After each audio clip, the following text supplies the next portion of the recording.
Hi friends, welcome back to my channel Sudarshana Reddy. నేను అర్చన. అందరు ఎట్లా మంచిగా, మేము కూడా మంచిగా ఉన్నాము. సో మరొక ఇంట్రెస్టింగ్ అండ్ డివోషనల్ వ్లాగ్తో నేను మళ్ళీ మీ ముందుకు వచ్చేసిన. సో మేము ఎక్కడికి వెళ్తున్నామంటే బల్గంపేట టెంపుల్కి వెళ్తున్నాము. మేము సిటీకి వచ్చిన ఒక 1 వీక్ తర్వాత మేము బల్గంపేట టెంపుల్కి వెళ్తున్నాము. ఎందుకు వెళ్తున్నామంటే యాక్చువల్లీ నాకు కళలో ఊకే పాములు కనిపిస్తున్నాయి అనమాట. అందుకనే పోదామని నిశ్చయించుకున్నాను. నేను ఊకే నాగుమాములు కనిపిస్తున్నాయి నా కళలో. సో మీరు ఇట్లాంటివి నమ్ముతారా? నేనైతే నమ్ముతా. నా కళలో ఏమైనా వస్తే ఎవరికైనా పెద్దవాళ్ళకి చెప్తే ఏమైనా మొక్కులు ఉన్నాయా ఇవా అవా అని అంటారు కదా. సో మొక్కులు అయితే ఏమీ లేవు, కానీ కళలో ఊకే నాంపాములు కనిపిస్తున్నాయి. అంటే సరే ఇల్లమ్మ గుడి ఉంది కదా, వెళ్ళేస్తాను అని వేరే వాళ్ళు అంటే. సో ఇల్లు కూడా చాలా డేస్ అవుతుంది. మా చిన్న పాప కడుపులు ఉన్నప్పుడు పోయినా నేను. అంటే అప్పుడు ఇంకా తన కడుపులు ఉందని నాకు తెలియదు. అప్పుడు పోయినా నేను.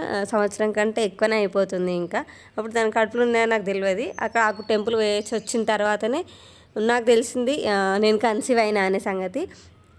సో చాలా రోజులు అయిపోతుంది కదా నేను కూడా ఆ టెంపుల్కి పోయి.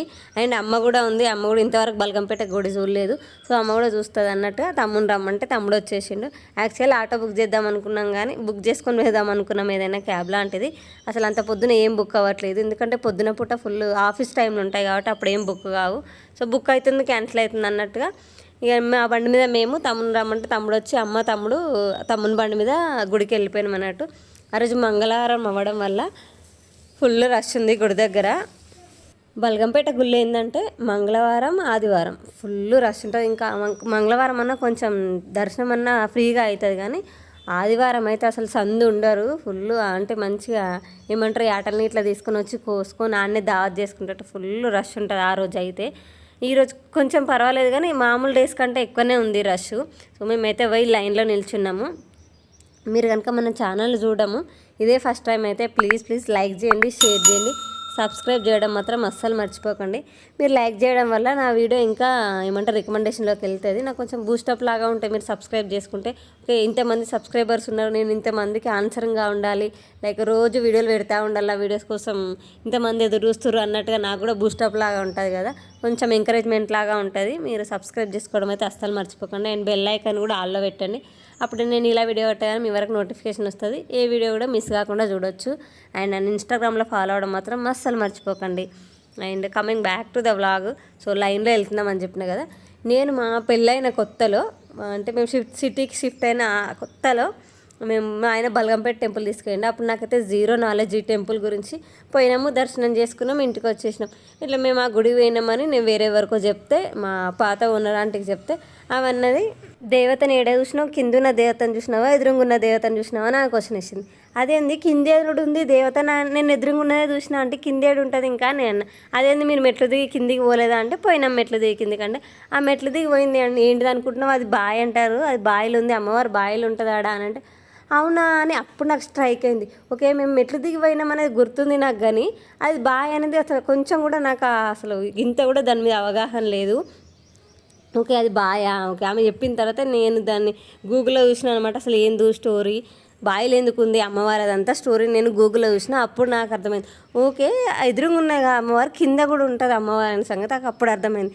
ఓకే చూడాల్సింది ఒకటైతే చూసి ఒకటి వచ్చినాంలే, పర్వాలేదులే మళ్ళీ పోయినప్పుడు చూద్దాం అన్నట్టు అనుకున్నాను. నేను ఆ విషయం దృష్టిలో పెట్టుకొని మా అమ్మకు పోయేటప్పుడే చెప్పిన, అమ్మ ఎదురుగా దేవత ఒక దేవత ఉంటుంది, మళ్ళీ కింద కూడా చూడు, కింద కూడా అమ్మవారు ఉంటారు, యాక్చువల్ అమ్మవారు కింద ఉన్న అమ్మవారే అని చెప్పిన. సరే అన్నది. ఆమెకి ఏం అర్థమైందో ఏమో నాకు అర్థం కాలే. అమ్మ కూడా చూడలేదంట, మిస్ అయింది. బయటకు వచ్చినాక ఏడ చూసినావే, కింద చూసినావా స్ట్రైట్గా ఉన్నది చూసినావా అంటే కింద మొత్తం కింద ఏం కనబడతలేగా, పువ్వులే పెట్టారు కదా అంటే కింద అమ్మవారిని మొత్తం పువ్వులు పెట్టి డెకరేషన్ చేస్తారు కదా, అమ్మవారిని అలంకరిస్తారు కదా, అందులో మా అమ్మకి కనిపించలేదంట దేవత. సరేలే మళ్ళీ వచ్చినప్పుడు ఎప్పుడైనా గుర్తుపెట్టుకొని చూడని చెప్పిన మా అమ్మకి. ఇద్దరము ఫస్ట్ టైం అయినప్పుడు ఎవరైనా ఫస్ట్ టైం బల్గంపేట టెంపుల్కి తెలుసుకోకుండా వెళ్తే ఖచ్చితంగా అమ్మవారిని మిస్ అవుతారు దర్శనం చేసుకోవడము.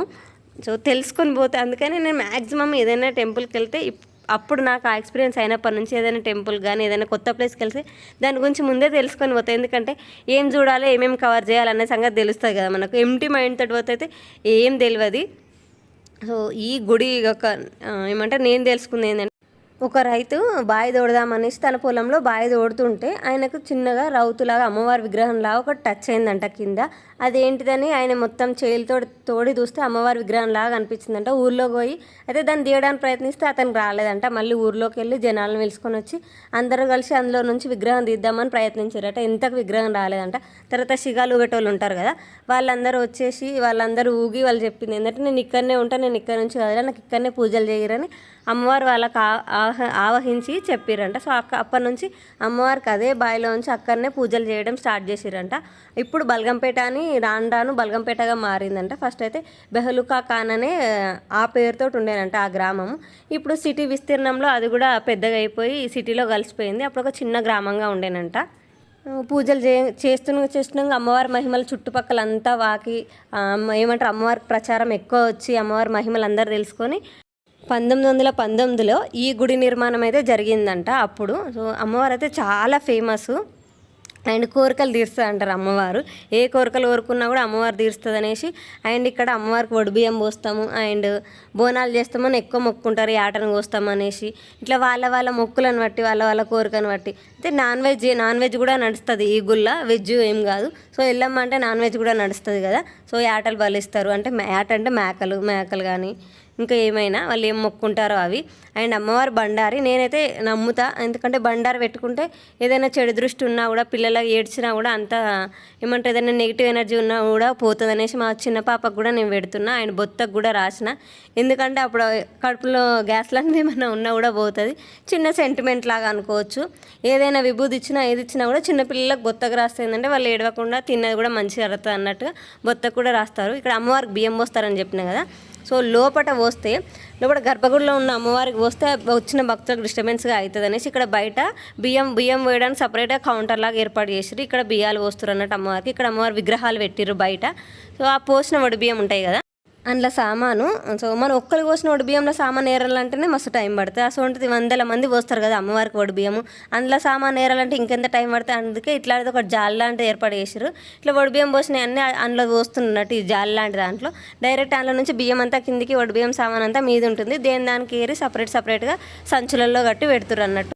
మనం గుడి నుంచి బయటకు వచ్చేసిన తర్వాత అక్కడ రైట్ సైడ్లో అమ్మవారి చీరలు కూడా అమ్ముతారు అన్నట్టు. వడి బియ్యం పోసిన చీరలు ఉంటాయి కదా అవి. అండ్ ఇక్కడ బోనాలు చేస్తామని మొక్కుంటారు కదా, వాళ్ళు బోనాలు చేసి బయట సమర్పించుకుంటారు.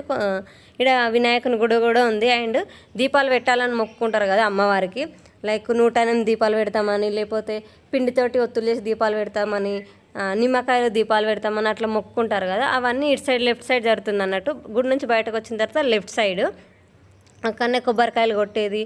అండ్ బయటనే కొందరు కడప మీదనే కొడతారు అన్నట్టు. ఏమంటారు మనం ఎంట్రీ కాగానే గడప ఉంటుంది కదా అమ్మవారిది, ఆడ కూడా కొడుతురు. సో అక్కడైతే కొట్టొద్దు, ఎందుకంటే తొక్కులలో కొడితే ఆ వాటర్ అంతా తొక్కులలో ఎవరైనా పెద్దవాళ్ళు కానీ చిన్నపిల్లలు కానీ నడుస్తుంటే జారి పడతారు కదా, ఎంత సాఫ్ట్గా మార్బుల్ లాగా ఉన్నాయి కదా. సో అట్లా ఎప్పుడు వేయకుండా ఏదైనా టెంకాయలు కొట్టడానికి సపరేట్ ప్లేస్ ఉంటుంది కదా కొబ్బరికాయలు కొట్టడానికి, అక్కడ కొట్టడమే మంచిది. అండ్ ఇక్కడ అమ్మవారికి దీపాలు పెట్టేటోళ్ళు ఇక్కడ దీపాలు పెడుతురు అన్నట్టు. ఇక్కడ అమ్మవారిది ఒకటి ఫోటో లాంటిది ఏర్పాటు చేసి ఇట్లా చిన్నగా మెట్ల లాగా కట్టించి ఇక్కడ పెట్టిరు అన్నట్టు. అది ఐరన్ లాగా ఉంది. ఎంతమంది వచ్చినా కూడా ఈజీగా దీపాలు పెట్టుకోవచ్చేటట్టుగా, ఒకరికొకరు డిస్టర్బెన్స్ కాకుండా ఉండేటట్టు, ఒకరు పెట్టిన దీపాలు ఇంకోరు తీసేసి పెట్టేటట్టు కాకుండా ఇట్లా మంచిగా ఎంతమంది అయినా సరే ఒకేసారి పెట్టుకునేలాగా ఏర్పాటు చేసిర్రు. మంచిగా ఉంది ఇదైతే. అండ్ నేనైతే ఎవరైనా ఏదైనా చెప్పారనుకో, లైక్ ఇప్పుడు ఇట్లాంటి టెంపుల్ పోయినాము, ఈడ 108 దీపాలు పెడితే మంచిది, లేకపోతే అమ్మవారికి ఇట్లా వేస్తే మంచిది, అట్లా వేస్తే మంచిది అని చెప్తే మీరు నమ్ముతారా? నేనైతే ఖచ్చితంగా నమ్ముతా. అండ్ అది చేసేదాకా నా మనసులో అదే ఉంటుంది, ఇది చేస్తే మంచిది అన్నారు కదా, చేద్దాం అన్నట్టుగా. సో ఆడైతే ఇవ్వలేము, ఇవ్వలేం చెప్పలే నాకు. కానీ సో ఇక్కడ ఏమంటారు పేమెంట్ చేస్తే డైరెక్ట్ ఏమంటారు ఆన్లైన్ పేమెంట్ చేస్తే టికెట్ ఇచ్చిర్రు అన్నట్టు. పులిహోరకి వడకి ఇట్లా అదే తీసుకుని మేము పొద్దున ఎంటీ స్టమక్ తోటి వెళ్ళిపోయినాం కదా, కొంచెం ఆకలాగా అనిపిస్తుంది అనేసి అక్కడనే పులిహోర ప్యాకెట్లు తీసుకొని తింటున్నాము. మా సన్నిక్షకు అయితే పులిహోర ప్యాకెట్ అంటే మస్తు ఇష్టము, రోజు అదే పెట్టినా కూడా తింటుంది.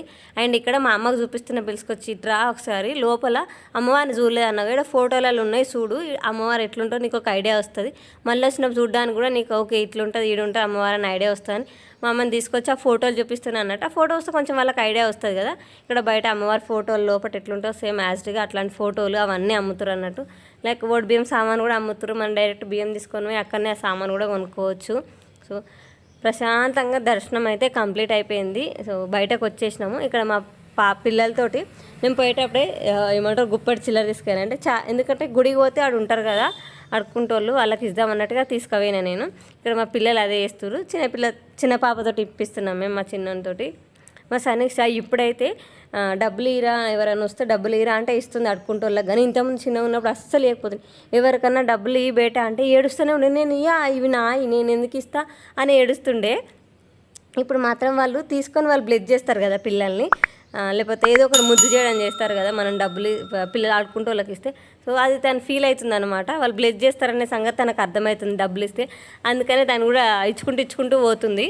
ఒకవేళ మనం దావత్ చేసుకోవాలనుకుంటే కూడా ఆడ రూమ్స్ కూడా అవైలబుల్ ఉన్నాయి మనకు. రూమ్స్ కూడా డైరెక్ట్ మనం స్టవ్ బగోన్లు అన్నీ ఇస్తారు వాళ్ళే.